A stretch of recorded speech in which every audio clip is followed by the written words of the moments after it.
My year in review, the speech. With the end of 2020 coming in less than 3 weeks, you may see a rise on social media of my year in review statuses. But this is not a my year in review status. It's a my year in review speech.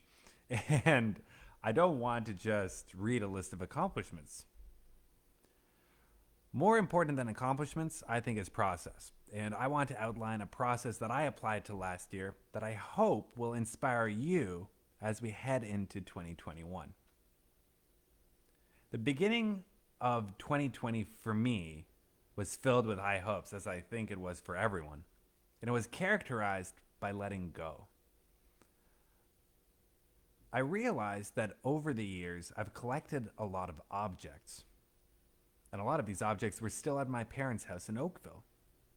And even though these objects were in my parents' basement, in my childhood bedroom, in boxes, I found that these things I would often think about and they would hold me back.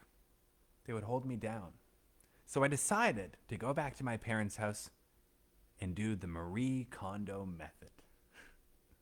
The Marie Kondo method, if you haven't heard about it, at its most basic, is picking up each item one by one and asking, does this spark joy or not? If yes, then you keep it. If no, then you set it aside for donation or for throwing it out.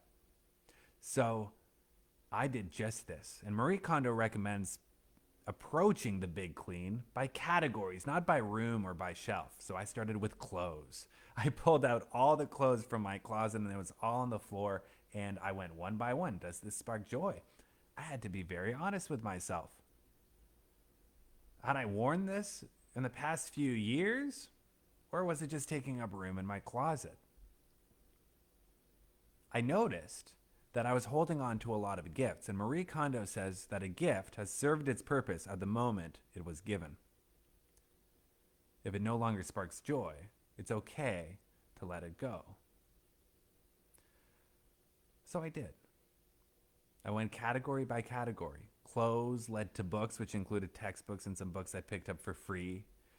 Books led to papers, which I had a lot of. I liked to keep every single note I've ever written from high school and university. But I finally got it into some neat piles.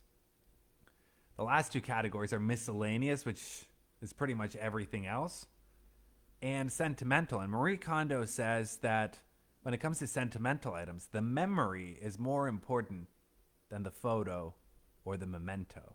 Well, I gave myself some leeway in this category because I had let go of a lot of things, but in that letting go, I felt freer. I felt like I can move forward. Before I left my parents' house, I pulled down all the wallpaper from my childhood bedroom and repainted it into a beautiful home office just to close off that part of my life. Having let go and feeling lighter, I ended up back in Toronto. This is now summer 2020. But things are closed all around, and I'm finding it really hard to stay motivated, as I'm sure the rest of the world is as well.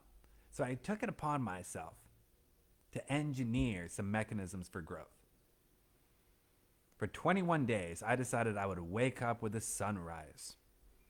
And I had this big vision where I would create a sunrise club, and a lot of people would want to greet the day at the sun, at the sunrise, at the beach.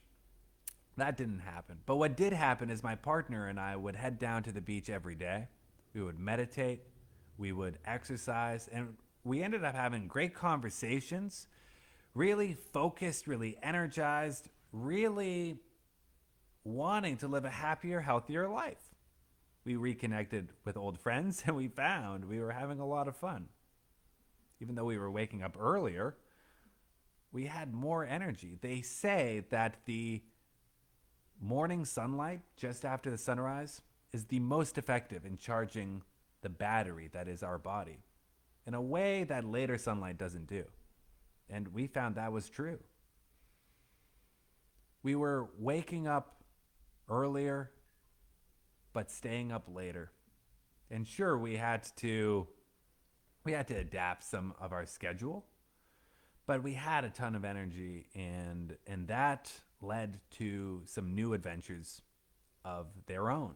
I adopted a new little cat named Zoe, which has become such an important part of my life. I signed up for a Chopra Center meditation certification, and it was during the Sunrise Challenge that after years of talking about leaving Ontario for good, we made the decision to actually do it. On September 4th, 2020, in a Chevy Cruze packed to the brim and two cats in tow, a map to travel across the country, and no final destination in mind. We didn't even have our apartment decided on, secured in BC. We left. Joseph Campbell says that the insecure way is the secure way. Well, we were on our secure, insecure way. And we had one thing on our mind: get an apartment. So as we were driving through northern Ontario, Manitoba, Saskatchewan, intermittent Wi-Fi and data, we jumped on video calls, we sent emails, and it was in Edmonton we finally signed a lease. And then we relaxed and drove through the Rockies and finally into BC. The entire trip we camped or we stayed in hotels. The cats loved the outdoors, and we arrived at our new place, at our new apartment in a new province, excited for new opportunities on September 20th, 2020. New opportunities ahead, but also the possibility of finishing up old ones. My meditation certification is just about done. I signed up for volunteering when I arrived here, and I'm so excited to see what's next. I'm even applying to Bachelor of Education programs to become a teacher, to teach English and drama. That's been my year.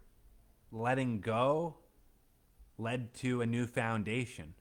A new foundation offered a leaping off point into action, into a whole new world. The big lesson was that it didn't feel like progress day to day or even week to week. There were days where I felt like nothing was going on, like I was doing nothing and heading nowhere. There were weeks where I felt the same. But it's in the higher perspective, in reviewing the whole year, in this year in review speech, that I saw that progress actually happened. So especially now, as we come to the end of this year, as we head into the next, even if it feels like nothing's going on, I encourage you to stay motivated. Keep going. Know that there is a future you that you are working toward. Because in a seeming standing still, we're all still growing.